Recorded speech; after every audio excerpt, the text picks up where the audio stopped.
नमस्कार। Last lecture में हम लोग बात कर रहे थे फॉल्ट्स की, और मैंने ये भी बताया था आपको कि जो फॉल्ट है वो क्यों इम्पोर्टेंट है। तो ये एक सैटेलाइट पिक्चर हमने आपको बताया था जिसमें ये left and right hand side का जो और लेफ़्ट हैंड साइड का जो टेरेन है, हमको मॉर्फोलॉजी ऑफ द टेरेन, ये हम लोग यूजुअली इसको यूज़ करते हैं कि मॉर्फोलॉजी मतलब किस तरह की आपका लैंडस्केप दिख रहा है। तो ये दोनों काफ़ी अलग हैं, और ये वाली लाइन मैं समझा रहा था आपको कि यहाँ से अगर आप पास करें तो ये क्लियर कट एक डिमार्केशन दिख रहा है, ये डिवाइड लाइन है। और आइडेंटिफिकेशन इसलिए इम्पॉर्टेंट है कि ये सरफेस पे कहाँ पे एग्जिस्ट करता है, क्योंकि हम लोग अगर अपना कोई भी एक इंफ्रास्ट्रक्चर डेवलपमेंट की बात करते हैं या तो इंफ्रास्ट्रक्चर की स्ट्रक्चर्स अगर हम लोग इसमें लगाने की सोच रहे हैं इसके अक्रॉस, तो वो कहाँ कहाँ पे हमारा ये जाएगा, ये इम्पॉर्टेंट है हम लोगों के लिए आइडेंटिफाई करना।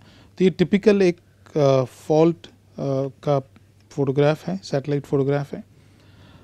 फॉल्ट होता क्या है? फॉल्ट्स जो हैं हम लोग एक क्लासिफाई करते हैं कि अगर फ्रैक्चर है रॉक में, जैसे मैंने पहले लास्ट लेक्चर में भी समझाया था कि अगर फ्रैक्चर ब्लॉक जो भी होता है उसमें अगर डिस्प्लेसमेंट है, आपके पास स्लिप है, तो हम लोग उसको फॉल्ट क्लासीफाई करेंगे। मतलब मान लीजिए कि ये एक वीक जोन है आपका, यहाँ पे हम लोग वीक जोन है, और अगर इसमें कोई डिस्प्लेसमेंट है तो ये डिस्प्लेसमेंट हम लोग कहेंगे ये फॉल्ट है आपका, करके फॉल्टिंग है। तो ये फॉल्टिंग जो होता है ये अर्थक्वेक जनरेट भी कर सकता है, या तो ये सेकेंडरी फॉल्टिंग भी हो सकता है। लेकिन हम लोग जो इम्पोर्टेंस देंगे यहाँ पे वो है हमारा फॉल्ट जो कि स्ट्रेस या तो जो एनर्जी रिलीज़ करेगा, जिसके अलॉन्ग रिलीज़ होगी, वो अर्थक्वेक ट्रिगर करेगा। तो उसके लिए हम लोग इसको तवज्जो ज़्यादा देते हैं, इसकी इम्पोर्टेंस ज़्यादा है हमारे लिए। सरफेस एक्सप्रेशन जो है फॉल्ट का, उसको हम लोग कहते हैं फॉल्ट स्कार्प। और फॉल्ट स्कार्प क्या है? आपका मेनली जो मैनिफेस्टेशन ऑफ क्रिस्टल डिफॉर्मेशन है एसोसिएटेड विद एक्टिव फॉल्ट्स। तो ये जो है यहाँ पे हम लोग बात करेंगे एक्टिव फॉल्ट्स की, कि जो कि एक्टिव फॉल्ट्स जो हम लोग कंसिडर करते हैं कि ये पिछले 10,000 साल में इसके अलॉन्ग कोई मूवमेंट देखा गया है, और फ्यूचर में भी ये स्लिप करेगा और ये डिफॉर्मेशन इसके अलॉन्ग होगा। और डिफॉर्मेशन जब अगर इसके अलॉन्ग हम लोग कह रहे हैं कि होगा, तो जब ये एनर्जी रिलीज़ होगी वो अर्थक्वेक हमारे लिए पैदा करेगी। तो ये जो है, ये एक्टिव फॉल्ट्स जो हैं वो डिफॉर्मेशन, आपका जो यंग डिफॉर्मेशन है उसको रिप्रेजेंट करते हैं, और जनरली जो है वो लैंडफॉर्म डिस्प्लेस होते हैं इसके अलॉन्ग करके। तो मैं अगर इसको एक सरल से उसमें समझाने की कोशिश करूं, तो एक मान लीजिए कि हम लोग एक फ्लैट सरफेस ले लेते हैं जो कि अभी अनडिफॉर्म्ड है करके, और मान लीजिए कि ये जब डिफॉर्म हो रहा है और यहाँ पे ये हमारा फॉल्ट है जिसके अलॉन्ग मूवमेंट होने वाली है, ये हम लोग कहते हैं चलिए रिवर्स फॉल्ट है हमारा। तो ये अगर ये मूवमेंट होने वाला है, ये हमारा सरफेस है जो कि इससे पहले कुछ नहीं हुआ यहाँ पे, और डिफॉर्मेशन आपका जो है ये इसके बीच में चल रहा है करके। तो ये क्या होगा कि ये फाइनली जो है हमारे को कुछ इस तरह से नज़र आएगा।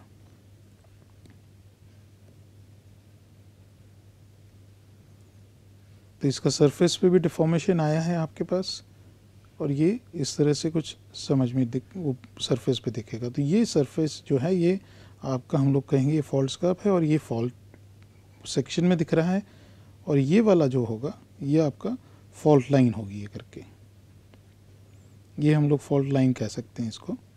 और ये जो है इस सरफेस पे जो हमको दिखा है करके, ये हम थोड़ा सा यहाँ पे स्केच कर रहे हैं तो आपको अंदाज़ा आ जाएगा। ये वाला जो पोर्शन है ये हम लोग इसको कहेंगे फॉल्ट स्कार्प। तो ये सरफेस पे हमारा ये मैनिफेस्टेशन होता है जब डिफॉर्मेशन होगा। तो इस तरह के जो डिफॉर्मेशन है सरफेसेस पे, ये हर एक फॉल्ट में अलग अलग दिखाई देते हैं, तो वो भी हम लोग आगे आपको दिखाएंगे। तो ये इम्पॉर्टेंट है कि आइडेंटिफाई किए, क्योंकि नेक्स्ट उसमें अर्थक्वेक जब भी आएगा तो ये मूव करेगा आपका ये। तो इसके अक्रॉस जो है कोई भी ऐसा स्ट्रक्चर नहीं होना चाहिए जो कि डैमेज हो जाए। तो इसलिए हमारे लिए ये आइडेंटिफिकेशन इसका बहुत ही इम्पॉर्टेंट है। अब on the basis of the sense of slip, किस तरह की स्लिप हो रही है इसमें, क्या ये ब्लॉक जो है ऊपर जा रहा है या नीचे जा रहा है, उसके बेसिस पे हम लोग इसको कैटेगराइज करते हैं, या तो strike slip fault. Strike slip जैसे हमने पहले एक बताया था जो बेसिक्स ऑफ स्ट्रक्चरल जियोलॉजी में कि अगर मान लीजिए कि आपके पास दो इंक्लाइन प्लेन है और इमेजिनरी प्लेन से अगर ये इंटरसेक्ट कर रहा है आपका, तो ये वाली जो लाइन है ये आपकी स्ट्राइक होगी करके। तो स्ट्राइक बेसिकली हमारा ओरिएंटेशन है करके। तो एक तो हमारा ये स्ट्राइक किस डायरेक्शन में वो स्ट्रक्चर जा रहा है, अगर उसके अलोंग स्लिप हुआ है तो हम लोग उसको स्ट्राइक स्लिप फॉल्ट कहेंगे। और दूसरा होता है डिप स्लिप फॉल्ट। तो डिप के अलोंग जो है तो हमारी दो चीज़ें होंगी, एक तो हमारी ये स्ट्राइक स्लिप हो गया, ये स्ट्राइक है हमारी फॉल्ट की और ये इसके अलोंग स्लिप कर रहा है, या इस तरफ जा रहा है ब्लॉक या इस तरफ जा रहा है, या तो लेफ्ट ब्लॉक आपकी तरफ आ रहा है या राइट ब्लॉक आपकी तरफ, उसके बेसिस पे हम लोग इसको क्लासीफाई करते हैं। लेकिन ये दोनों जो हैं इसको हम लोग कहते हैं स्ट्राइक स्लिप, क्योंकि अलोंग एक पर्टिकुलर ओरिएंटेशन स्लिप कर रहा है करके। और ये आपको अर्थ सरफेस पे ये इसका मैनिफेस्टेशन दिखता है डिफॉर्मेशन का। दूसरा होता है आपका डिप स्लिप। तो ये डिप है, ये प्लेन हमने बात की थी जहाँ पे कि ये स्ट्राइक हो गई और डिप डायरेक्शन हो गया आपका। तो ये डिप के अलोंग ये कहाँ पे जा रहा है, ऊपर जा रहा है नीचे जा रहा है। तो ये ऊपर जाएगा तो रिवर्स है, नीचे जाएगा तो नॉर्मल फॉल्ट है। तो ये अगर रिवर्स या नॉर्मल अगर दोनों को कंबाइन किए, दोनों जो हैं ये डिप के अलोंग मूव कर रहा है करके ब्लॉक। तो अगर ये मूवमेंट है तो उसको हम लोग क्लासीफाई करेंगे डिप स्लिप फॉल्ट के करके। तो दो तरह के हम लोग फॉल्ट मेनली क्लासीफाई कर सकते हैं on the basis of sense of slip. तो ये है। तो अब अगर पार्ट्स ऑफ फॉल्ट्स देखे हैं, जिस तरह से पार्ट्स ऑफ फोल्ड देखे थे हमने, तो इसमें हमारे पास यही एग्जांपल है नॉर्मल फॉल्ट का है। तो हमारे पास ये तमाम तरीके के इसमें कंपोनेंट्स आ जाते हैं करके, जैसे कि थ्रो है, और ये हम लोग देखते हैं अभी आगे क्या है करके। और ये जो ये दिखाया यहाँ पे ड्रॉ किया है, ये आपका फॉल प्लेन है एक्चुअली पूरा। तो ये फॉल प्लेन यहाँ से पास हो रहा है, तो ये एक्सपोज हुआ है, नॉर्मल है, तो इसको हम लोग फॉल्ट स्कार्प कहेंगे करके। और ये डिप के अलोंग मूव कर रहा है करके। तो डिप के अलोंग तो ये कैटेगराइज हम लोग कहेंगे इसको डिप स्लिप फॉल्ट में है। तो ये एक हो गया। अब दूसरे एक सारे काफ़ी कंपोनेंट्स हैं, इसमें हम लोग एक एक करके देखते हैं इसमें कि क्या है ये करके। जहाँ पे हमने कहा है कि हेड है या हीव है, थ्रो है, ये क्या है करके, ये क्या कंपोनेंट्स हैं करके इसके। और नेट स्लिप क्या है। नेट स्लिप बेसिकली ये है कि जो भी यूनिट है उस पॉइंट से जो स्लिप हुआ वहाँ तक का हम लोग मेजरमेंट्स करेंगे, तो उसको हम लोग नेट स्लिप मार्क करेंगे, ये वाला नेट स्लिप मार्क करेंगे। तो ये आपका नेट स्लिप होगा करके। तो हीव क्या है, जो कि आपका ये है एच, जो ये है आपका हॉरिजॉन्टल कंपोनेंट, मतलब लैंड जो है हॉरिजॉन्टली कितना डिस्प्लेस हुआ है वो कंपोनेंट है। It gives an amount of land shifted sideways, ठीक है। तो ये हॉरिजॉन्टल मूवमेंट हो गया आपका, हीव का है। इसी तरह से आपके पास जो है वो थ्रो है। थ्रो क्या है, वर्टिकल कंपोनेंट है, मतलब हमारा कितना ये है, ये सरफेस अगर मान लीजिए कि हम लोग यहाँ से एक सरफेस यहाँ पे वापस मैं ड्रॉ करता हूँ इसको, तो ये मूवमेंट हुआ हमारा, इसको मूवमेंट हम लोग लेते हैं करके ये वाला। तो अगर ये मूवमेंट है हमारे पास, तो ये आपका कितना हॉरिजॉन्टल डिस्प्लेस हुआ और कितना वर्टिकल डिस्प्लेस हुआ है, इसको हम लोग आपको देखेंगे। तो ये जो है आपका ये वर्टिकल जो होगा वो यहाँ से हम लोग इसको मेजर करते हैं, तो ये वर्टिकल आपका ये हो जाएगा, थ्रू हो जाएगा करके। और ये हो जाएगा आपका वर्टिकल सेपरेशन जो है, हीव हो जाएगा। और अगर हम लोग ये वाला हेड लेते हैं, तो हेड क्या है, ये एंगल जो है इसका ये फॉल प्लेन से है करके। तो ज़्यादातर हम लोग जो हैं वो इसको ज़्यादा तवज्जो देते हैं कि नेट स्लिप कितना हो रहा है हमारा, और नेट स्लिप के साथ साथ इसका वर्टिकल थ्रो कितना है। तो ये काफ़ी इम्पॉर्टेंट कंपोनेंट्स हमारे पास रहते हैं जिसको हम लोग को ध्यान में रखना है करके। तो ये चीज़ें आप थोड़ा सा ध्यान में रखें जब हम लोग आगे जब भी बात करते हैं। और ये स्लिप होगा, ये आपका फॉल प्लेन के अलोंग होगा और एक्सपोज सरफेस पे दिखेगा, तो ये आपका इसको कहेंगे हम लोग फॉल्ट स्कार्प कहेंगे। आगे बढ़ते हैं करके। और डिप जो है वो तो हमने पहले भी बात की है जब हम फोल्ड्स के बारे में बात कर रहे थे। तो डिप जो है वो आपका बेसिकली एंगल है जो कि हॉरिजॉन्टल सरफेस से विद रिस्पेक्ट टू हॉरिजॉन्टल लेते हैं हम लोग करके उसको। और हेड है वो अलग है, that is with respect to आपका जो है वो वर्टिकल हम लोग देखें करके। मतलब आपका ये जो प्लेन है, तो अगर ये एंगल आप मेजर कर रहे हो तो ये आपका होगा हेड होगा, और अगर ये वाला एंगल मेजर कर रहे हो तो ये आपका डिप होगा करके।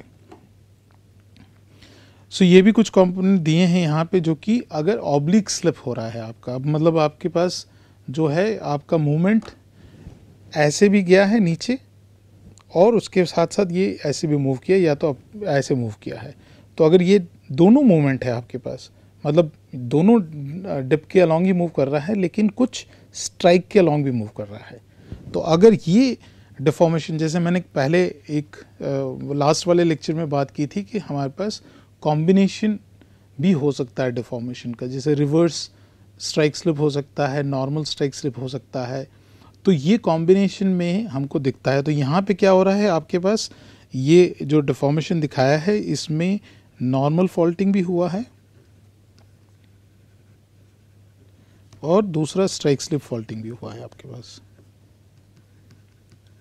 क्योंकि ये मूवमेंट आपका स्ट्राइक के अलॉन्ग भी हुआ है, जो कि यहाँ पे दिखाया गया ये वाला है। सी जो है ये मूवमेंट जो है parallel to the strike component है आपके, तो ये इसको भी आप मेजर कर सकते हैं। दूसरा जो है आपके पास ये है ए जो है आपके पास, ये नेट स्लिप होगा, ए जो है ये नेट स्लिप है जो रेड लाइन से बताया गया। बी जो है वो डिप स्लिप है आपका, तो ये डिप स्लिप हुआ आपका करके, ये वाला है करके।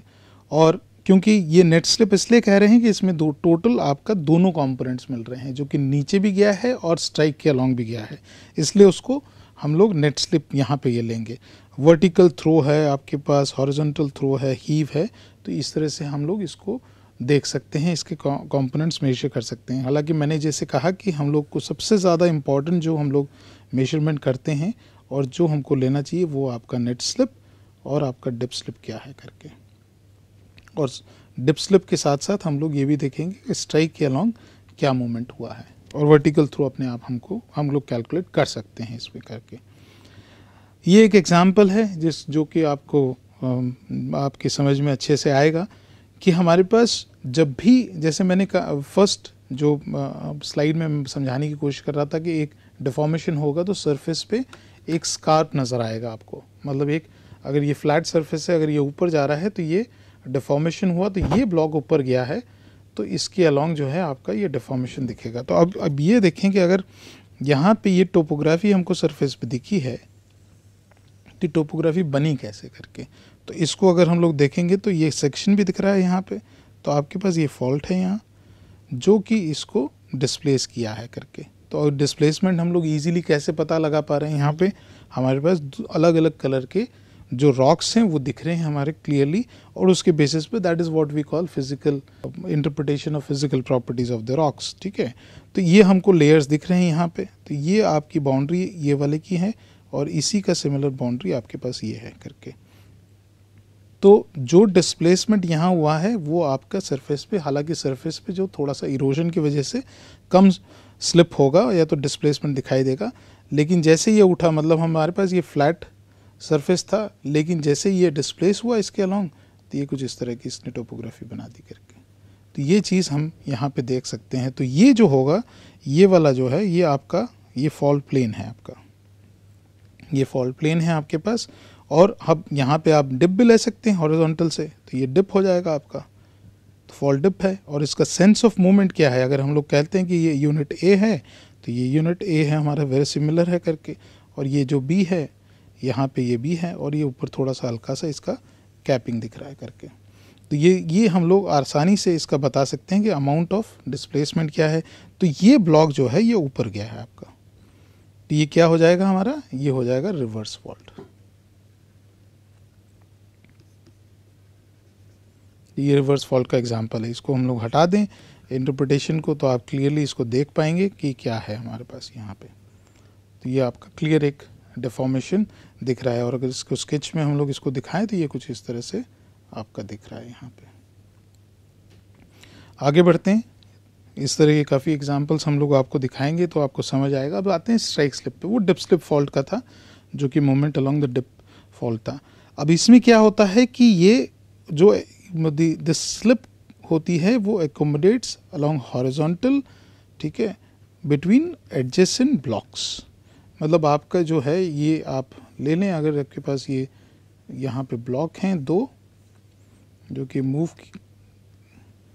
कर सकते हैं, अगर मान लीजिए कि इसको ये हम ब्लॉक ले लेते हैं यहाँ पे, तो ये अगर मूवमेंट हो रहा है इसमें, मान लीजिए कि ये मूवमेंट हुआ हमारा कि राइट लैटरल हुआ, मान लें कि हम लोग कहें कि ये वाला जो है ये ब्लॉक हमारी तरफ आ गया, ये हम समझाएंगे आपको कि राइट लेटरल हम लोग क्यों कह रहे हैं और लेफ्ट लेटरल क्यों कह रहे हैं। तो ये जो ब्लॉक है ये आपका मूवमेंट हुआ, तो ये आपका फॉल प्लेन हो जाएगा और ये आपका मूवमेंट, ये ब्लॉक इस तरफ गया है, ये इस तरफ गया है, तो इसको हम लोग कहेंगे स्ट्राइक स्लिप फॉल्ट है ये करके। तो अलोंग द फॉल्ट लाइन, तो ये वाली हमारी जो है ये फॉल्ट लाइन है हमारी करके। डिप स्लिप फॉल्ट जो हैं, जैसे हमने कहा कि ये दोनों एक ही में क्लासिफाई कर सकते हैं।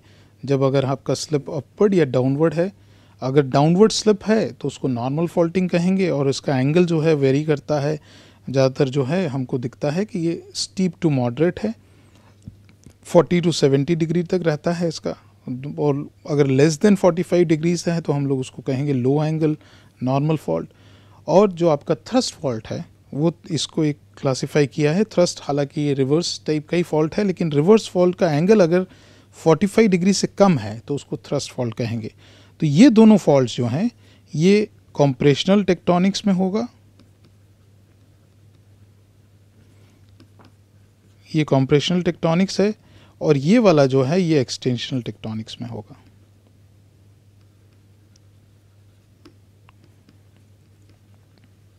तो ये दोनों चीज़ें हमको ध्यान में रखनी है, मतलब एक में आपका कंप्रेशन हो रहा है और दूसरे में आपका एक्सटेंशन हो रहा है करके, तो नॉर्मल फॉल्ट होगा। और इसमें क्या होगा, आपका सिग्मा 1 जो होगा ये आपका टॉप पे होगा और इसका जो होगा ये हॉरिजॉन्टल होगा सिग्मा 1 आपका। तो ये आपका जो हमने फर्स्ट उसके लेक्चर में पढ़ाया था इसके पहले वाले में, तो ये आपको ध्यान में रखना है और एंगल के बेसिस पे इसको क्लासीफाई करेंगे। और मोस्ट इम्पॉर्टेंट जो है हमारा ये वाला है करके कि अगर लो एंगल रिवर्स फॉल्ट है लेस देन 45 डिग्रीज तो उसको हम लोग थ्रस्ट फॉल्ट कहेंगे, और रिवर्स फॉल्ट जो है ग्रेटर देन 45 डिग्रीज होगा तो उसको रिवर्स फॉल्ट कहेंगे। हिमालय में जो कि हमारे देश का हिस्सा है उसमें ज़्यादातर जो है हमको ये फॉल्ट्स मिलते हैं। नॉर्मल फॉल्ट्स मिलते हैं लेकिन वो स्ट्राइक स्लिप के कॉम्बिनेशन के साथ मिलते हैं, प्लस यहाँ पे आपको स्ट्राइक स्लिप मिलेगा और इसके साथ भी हमको स्ट्राइक स्लिप मिलता है करके। ये हम लोग सरफेस एक्सप्रेशंस कैसा होता है इसका देखेंगे आगे। ये एक पिक्चर है जो कि एक्टिव फॉल्ट स्कार्प का है और यहाँ पे आप ये देख रहे हैं ये वाला जो है ये स्कार्प बना हुआ है, ये सरफेस पे है करके, तो ये फॉल्ट स्कार्प है आपका, ठीक है। अब आते हैं हम लोग कि स्ट्राइक स्लिप फॉल्ट अगर होगा तो कैसे मूव करेगा। मैं फिर से इसको लाता हूँ स्क्रीन पे तो आप देख पाएंगे कि एक ब्लॉक जो है वो मूव कर रहा है। तो इसमें ये साफ नज़र आ रहा है हमको कि ये वाला ब्लॉक जो ऐसे मूव किया है और ये आपका ऐसे गया है करके। तो ये वाला ब्लॉक हमारी तरफ अगर हम लोग कहें, अगर हम यहाँ खड़े हैं करके, तो अगर इसको देखने की कोशिश करें तो हमको क्या दिखाई देगा, ये वाला ब्लॉक हमारी तरफ आया है। तो हम लोग इसको क्लासीफाई करेंगे राइट लैटरल स्ट्राइक स्लिप, इसको हम लोग राइट लैटरल स्ट्राइक स्लिप कहेंगे करके। तो ये क्या बेसिकली आपका स्ट्राइक स्लिप है that accommodates horizontal slip between adjacent block. ये दो ब्लॉक है, इसके अलोंग ये फॉल्ट के अलोंग ये मूव किया और ये स्ट्राइक फॉल्ट की स्ट्राइक भी है, ओरिएंटेशन ऑफ द स्ट्राइक है करके, तो इसके अलोंग मूव किया। अब ये वाला क्या है, इसमें ब्लॉक जैसे मैंने कहा कि ये वाला ब्लॉक नीचे जा रहा है, तो ये हम लोग क्लासीफाई करेंगे इसको डिप स्लिप फॉल्ट में नॉर्मल फॉल्टिंग में होगा ये करके। तो ये नॉर्मल फॉल्ट है जहाँ पे आपकी ये वाला जो है इसको हैंगिंग वॉल कहेंगे और ये वाला आपका फुट वॉल है करके। तो ये फुट वॉल जो है हमेशा हम लोग कहते हैं कि स्टेशनरी ब्लॉक रहेगा और आपका हैंगिंग वॉल है वो मूव करेगा। और इसी तरह से जो आपका रिवर्स फॉल्ट वाला है ये आपका जो है ये हैंगिंग वॉल होगा, ये मूव किया ऊपर और ये आपका स्टेशनरी ब्लॉक है आपका, और ये आपका फुट वॉल है। तो जो भी ब्लॉक डिप प्लेन के ऊपर है वही मूव करेगा आपका। तो ये चीज़ ध्यान रखिए, वही हैंगिंग वॉल होगा, वो या तो नीचे जा रहा है या तो ऊपर जा रहा है करके। तो ये चीज़ हम लोग हैंगिंग वॉल को दर्शा सकते हैं करके इजीली। तो डिप प्लेन के अलोंग ये अगर मान लीजिए कि ये डिप है मेरा और इसके ऊपर जो भी ब्लॉक स्लिप कर रहा है या तो वो नीचे जा रहा है या तो ऊपर जा रहा है, उसको डिप स्लिप कह रहे हैं। अगर इस ऐसे कर दें डिप तो भी ये होगा, ये हैंगिंग वॉल होगा, ये वाला ब्लॉक मूव नहीं करेगा, ये फुट वॉल रहेगा हमारा करके। तो किसी भी एंगल से आप देख लें, या तो अगर वो इस डायरेक्शन में डिप कर रहा है या तो इस डायरेक्शन में, जो भी ब्लॉक उसके ऊपर है वो आपका स्लिप कर जाएगा करके। तो ये इसमें रिवर्स फॉल्ट में है, तो ये आपका हैंगिंग वॉल है, ये फुटवॉल है, और नॉर्मल में ये उल्टा हो जाता है करके। ये डिफॉर्मेशन जो यहाँ पे दिखाया है इसका भी काफ़ी इम्पोर्टेंस है, बिकॉज यहाँ पे डिस्प्लेसमेंट आपको दिख रहा है ये लेयर्स का, लेकिन ये लेयर्स सिर्फ फोल्ड हो रहे हैं करके, मोनोक्लाइन की तरह बन रहे हैं, जो हमने एक देखा था करके। इसको हम लोग कहते हैं ब्लाइंड थ्रस्ट, कि इसने डिफॉर्मेशन जो है, डिस्प्लेसमेंट जो है वो सरफेस ने नहीं देखा, ब्लाइंड रहा, वो अंधा रहा उसमें, मतलब उसको सरफेस पे नहीं आया, तो इसको हम लोग ब्लाइंड थ्रस्ट कहते हैं। फिर मैंने कहा था कि कॉम्बिनेशन में दोनों मिलता है करके, ये भी हो सकता है करके, तो ये आपका जो है ऑब्लिक स्लिप फॉल्ट कहते हैं इसको। अब इसमें क्या हुआ था, आप फिर से एक बार देखें, इसमें जो है ये ब्लॉक नीचे गया और स्ट्राइक स्लिप, मतलब ये मूवमेंट ऐसे भी हुआ और ये मूवमेंट ऐसे भी हुआ करके, और इसमें क्या हुआ, ये मूवमेंट ऐसे भी हुआ और ये फिर मूवमेंट ऐसे भी गया करके। तो ये ऑब्लिक स्लिप हम लोग कहेंगे, ऑब्लिक स्लिप फॉल्ट है। तो इसमें कॉम्बिनेशन यहाँ पे क्या था आपका, रिवर्स प्लस स्ट्राइक स्लिप है, यहाँ पे नॉर्मल प्लस स्ट्राइक स्लिप है। तो कॉम्बिनेशन में भी मिल सकते हैं आपको, ये चीज़ मैं पहले से जो आपको बताने की कोशिश कर रहा था करके। अब आगे करते हैं, स्लिकन साइड्स भी एक वो होता है जो कि हम लोग यूजुअली कोशिश करते हैं कि ये स्ट्राइक स्लिप जो फॉल्ट्स हैं उसमें हमको देखने मिले, क्योंकि ये एक तरह की रगड़ है और एक स्ट्राइशंस बनाते हैं, एक मार्क बनाते हैं सरफेस के ऊपर। तो इसको हम लोग लेते हैं, इसको कहते हैं स्लिकन साइड्स एक्चुअली। तो काफ़ी प्रोमिनेंट दिखता है ये, अगर हम लोग रॉक्स में देखें या सॉफ्ट डिपॉजिट्स में देखें तो ये काफ़ी प्रोमिनेंट इसके जो स्ट्रक्चर्स हैं वो नज़र आते हैं। लेकिन ये इम्पॉर्टेंट इसलिए है कि ये डायरेक्शन बताते हैं कि किस डायरेक्शन में मूवमेंट हुआ है करके। सो फॉर एग्जांपल यहाँ पे आपने देखा कि ये यहाँ पे स्ट्राइशंस जो हैं ये बने हुए हैं, यहाँ पे ये सारे स्ट्राइशंस हैं, तो ये दिखाता है कि आपका ब्लॉक जो है, ये वाला ब्लॉक जो है, ये ब्लॉक जो है ये नीचे मूव किया है करके, और ये स्ट्राइक है जो कि इंक्लाइन प्लेन के, और हम लोग अगर ये इंक्लाइन प्लेन है तो ये आपका स्ट्राइक हो जाएगा और ये डिप होगा, अमाउंट ऑफ डिप इसको। तो ये अगर स्ट्राइशंस इसमें है तो हम लोग को ये भी पता लगेगा कि ऑब्लिक मूवमेंट हुआ या सीधा सीधा नीचे आया है करके। तो ये जो दूसरा फिगर है इसमें अगर हम लोग ध्यान से देखें तो ये थोड़ा सा ऑब्लिक इसमें हमको नज़र आ रहा है कि यहाँ पे ये हमारी जो स्ट्राइक होगी और जो है हमारे पास ये स्ट्राइशंस हैं, तो इसके बेसिस पे हम लोग इसकी एंगल भी मेजर कर सकते हैं, जो कि हम लोग इसको कहते हैं रेक। तो सिकन साइड्स क्या है, are the polished and striated surface, मतलब ये जो पॉलिश्ड सरफेस ये काफ़ी चिकनाहट रहती है, लेकिन इसमें एक खुरदुरापन भी रहता है, इन द सेंस ये एक स्ट्राइशंस बनते हैं इसमें। तो striated surface form due to movement of rock masses, okay, or column of unconsolidated sediments along the fall plane, and are very important in determining the direction of recent movement। मतलब जो recent movement हुआ है उसका direction हम लोग पता लगा सकते हैं और उसको कहते हैं हम लोग रेक, ठीक है। और रेक क्या है, the angle between the strike, मतलब एंगल बिटवीन ये वाला आपका स्ट्राइक हुआ, ठीक है, an angle between the strike of a plane and a linear feature, मतलब जो हमारे स्ट्राइशंस बन रहे हैं उसके बीच का एंगल लिया जाता है। तो ये स्ट्राइशंस आपके हैं, तो ये अगर ले लें तो आपके पास ये जो एंगल बनेगा वो आपका रेक होगा, उसको कहते हैं हम लोग रेक करके। So the angle between strike and plane of a linear feature within that plane gives a direction of displacement. तो किस डायरेक्शन में वो डिस्प्लेस हुआ है ब्लॉक वो आपको बताता है। तो ये इसको कहते हैं इन टोटल सिकन साइड्स एक्चुअली। ये हम आपको और भी बताते हैं कुछ फ़ोटो में। ये एक तस्वीर है जो कि 1995 कोबे का भूकंप आया था, उसमें ये फीचर्स बने थे, और ये जो है पूरे आपको ये जो दिख रहे हैं यहाँ पे ये वाले, ये सारे जो हैं आपके रिडल फ्रैक्चर्स हैं, और यहाँ पे ये फॉल्ट एक्सपोज हुआ है, ये आगे जा रहा है करके। तो अगर हम लोग इसकी क्लोज़अप देखें, और ये वहाँ पे जो एग्रीकल्चरल फील्ड थी उसमें इस तरह का डिफॉर्मेशन रिकॉर्ड किया गया था। 1995 कोबे अर्थक्वेक काफ़ी ख़तरनाक भूकंप था ये जापान में। तो अगर इसका क्लोज़अप देखते हैं हम लोग तो हमारे पास जो है ये दिखाई देता है यहाँ पे कि ये पोर्शन जो है आपका ये बाहर आया है थोड़ा सा। अगर इसको ध्यान से देखेंगे तो ये यहाँ की इसकी जो एग्रीकल्चरल फील्ड की बाउंड्री है यहाँ पे इस तरह से जा रही है और ये यहाँ पे है करके। तो ये जो ब्लॉक है ये आपका ऐसे मूव किया है करके। तो ये आपका सरफेस पे अगर इसको देखते हैं तो ये ऐसे मूव किया है और ये आपका ऐसे गया है करके। तो ये राइट लैटरल स्ट्राइक स्लिप है और फॉल्ट यहाँ से जा रहा है और ये इसका सेक्शन है, ये सेक्शन है यहाँ पे और ये प्लान व्यू है, टॉप है करके। तो हम लोग इसको और क्लोजअप देखते हैं तो आप देखेंगे इसमें कि कैसे नज़र आया। ये पूरा आपका इस पोर्शन का फ़ोटोग्राफ है, यहाँ का फ़ोटोग्राफ है ये, जो कि यहाँ से देखते हुए लिया है इसको। तो अगर इसको हम लोग देखते हैं तो ये फील्ड फोटोग्राफ जो है वो इस तरह से कुछ दिखता है। तो ये स्ट्राइशंस जो हैं आप देख रहे हैं, this is all the silicon sites actually. So हम अब भी यहीं पे रुकते हैं और ये वाला टॉपिक जो है हम लोग डिटेल में आगे डिस्कस करेंगे। तब तक के लिए थैंक यू, नमस्कार।